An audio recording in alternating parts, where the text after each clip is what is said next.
भैया और आवाज बढ़ाओ, माइक की आवाज।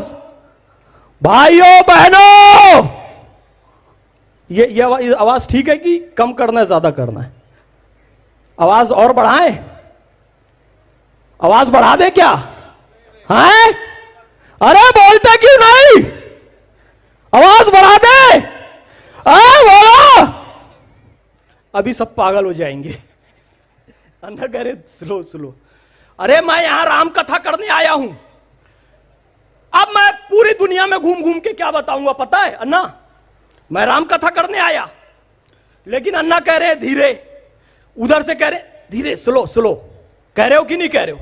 अब मैं पूरी दुनिया में ये घूम घूम के बताऊंगा कि मैं राम कथा करने मल पे गया था, लेकिन उन्होंने मेरा विरोध किया। दे अपोज मी। इशारा करके कहा कि चुप रहो, धीरे बोलो। कहा कि नहीं कहा? अभी हुआ कि नहीं हुई ये घटना? हो गई ना? हो गई, हो गई। अब तो मैं यही बताऊंगा मलपे के बारे में। मैं सही बताऊंगा कि गलत बताऊंगा? आपने राम कथा का विरोध किया कि मेरे हाई वॉल्यूम में बोलने का विरोध किया? आपने क्या किया था? राम कथा कहने का विरोध किया था कि हाई वॉल्यूम में बोलने का विरोध किया था? आपने राम कथा का विरोध नहीं किया था, आपने हाई वॉल्यूम में बोलने का विरोध किया था। मैं मुस्लिम समुदाय से हूं और इस पवित्र मंच से देश के सारे मुस्लिमों को एक संदेश देना चाहता हूं। इस देश का हिंदू अजान का विरोध नहीं करता है, हाई वॉल्यूम में लाउड स्पीकर का विरोध करता है।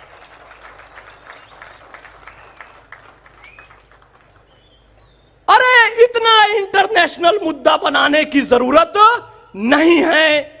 वॉल्यूम कम कर दो। मैंने अपना वॉल्यूम थोड़ा कम कर दिया तो सॉल्यूशन हो गया ना? माइक का वॉल्यूम थोड़ा कम कर दोगे तो अजान वाले मुद्दे का भी सॉल्यूशन हो जाएगा। इतनी सी बात है। क्या कोई अजान नहीं करना, ऐसा किसी ने विरोध किया क्या? नहीं किया ना? हाई वॉल्यूम की तो बात है ना। देखो ये बड़ा पवित्र मंच है, ये जोड़ने का मंच है, तोड़ने का मंच ये नहीं है। इसलिए मैं आपको बताऊं कि जो अजान होती है ना, एक्चुअली दैट इज अलार्म। ये एक रिमाइंडर है, रिमाइंडर है कि नमाज का वक्त हो गया है, आप आ जाओ।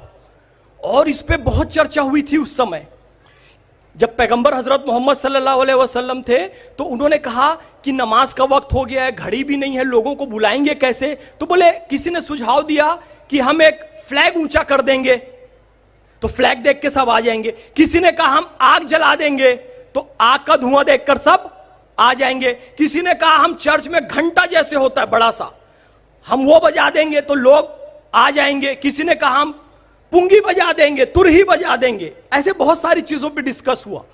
तो पैगंबर हजरत मोहम्मद सल्लल्लाहु अलैहि वसल्लम ने कहा कि नहीं, मस्जिद बनाएंगे, उसमें ऊंची एक मीनार बनाएंगे और उस पर खड़े होकर व्यक्ति कॉल कर लेगा कि भैया नमाज का वक्त हो गया, आप आ जाओ। वो रिमाइंड करवा देगा कि नमाज का वक्त हो गया, आ जाओ।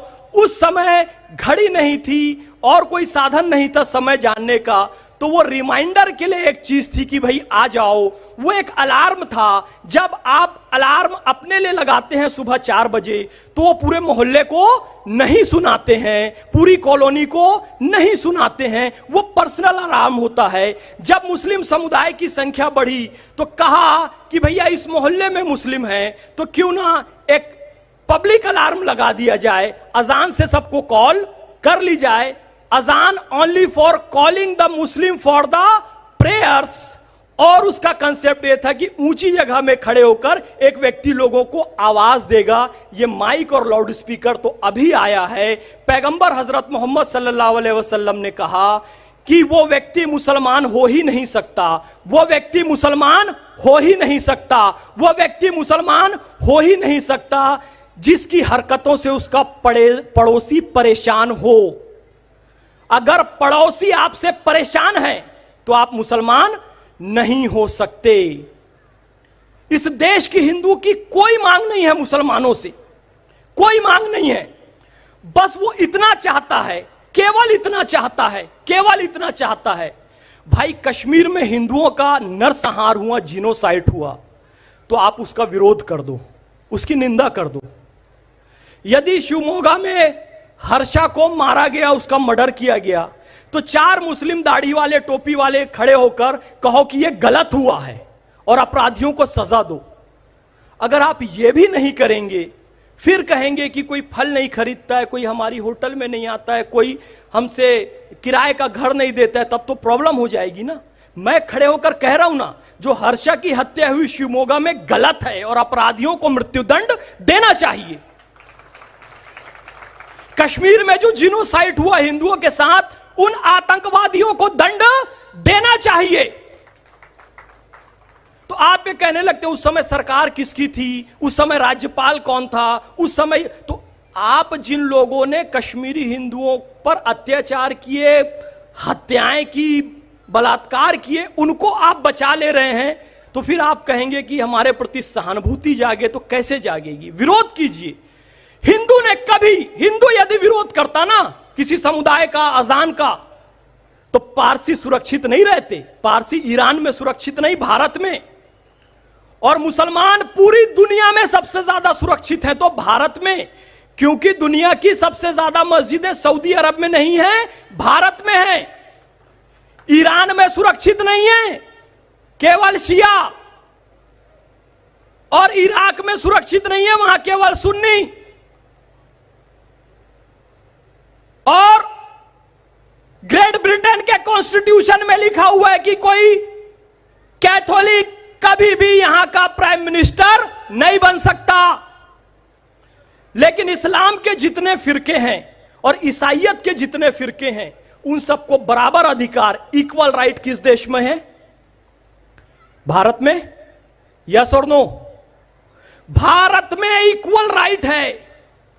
तो फिर मैं तो 2 रकात शुक्राने की नमाज पढ़ता हूं अल्लाह से कि अल्लाह तेरा लाख लाख शुक्र है, तूने मुझे अफगानिस्तान में पैदा नहीं किया, सीरिया में नहीं पैदा किया, इराक में नहीं पैदा किया, अफगानिस्तान में नहीं पैदा किया, इथियोपिया में नहीं पैदा किया। वहां से ऐड आ रहे हैं, विज्ञापन आ रहे हैं, फीड अस, हमें खाना दो, हमारे बच्चे भूखे हैं, फेसबुक में विज्ञापन चलते हैं। या अल्लाह तेरा लाख लाख शुक्र है कि तूने मुझे हिंदुओं के बीच पैदा किया, हिंदुस्तान में पैदा किया, मुझे दुनिया भर में विज्ञापन नहीं देने पड़ते, मुझे खाना दो, मैं राम मंदिर में आ जाता हूं तो मुझे भोजन प्रसाद मिल जाता है। भैया और आवाज बढ़ाओ, माइक की आवाज। भाइयों बहनों, ये आवाज ठीक है कि कम करना है, ज्यादा करना है? आवाज और बढ़ाएं? आवाज बढ़ा दे क्या? हैं? अरे बोलते क्यों नहीं? आवाज बढ़ा दे। बोलो। अभी सब पागल हो जाएंगे।